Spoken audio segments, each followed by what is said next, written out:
The thing here is that it was directed into an industry that has become the second most powerful lobby group in Australia, modelled on the most powerful one, which is the fossil fuel industry. In fact, they've intermarried, literally. I won't name names, but that's how close it is. Really, by doing this, they are taking your money to establish an industry. It's a subsidy.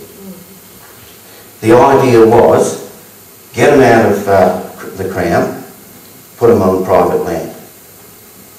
We farmers were the woodjacks.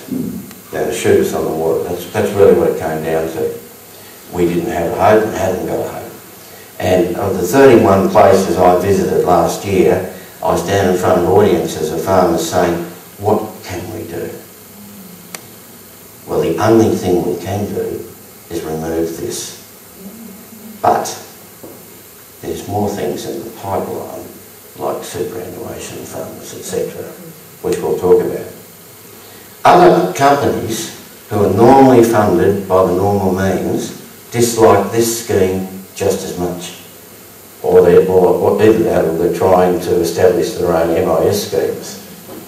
Now, the thing about it was we had a fair bit of success. We caused a lot of trouble about this, and we had an inquiry that originated from a discussion I had with others in the Minister's Office, the Federal Minister's Office for Forestry.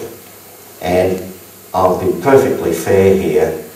Of the last 3 forestry ministers, 2 are lunatics and 1 wasn't a bad bloke. And the one in the middle was Ian McDonald, Queensland Senator.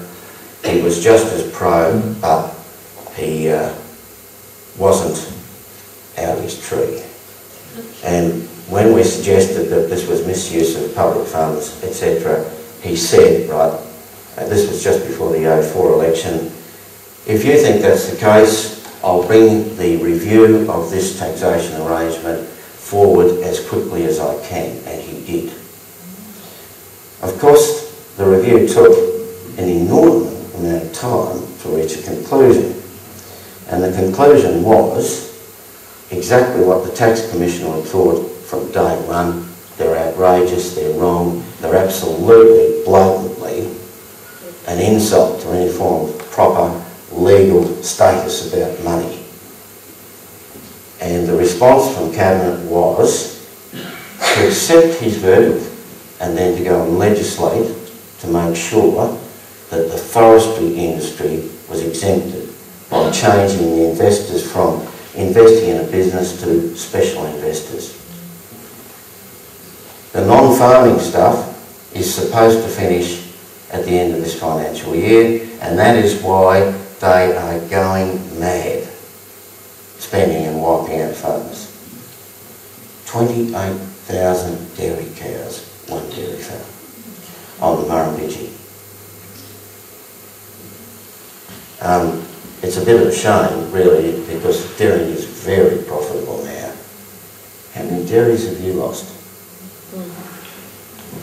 Anyway, unfortunately, this new government has a stated policy which I am sitting waiting to see whether it stands to bring them all back.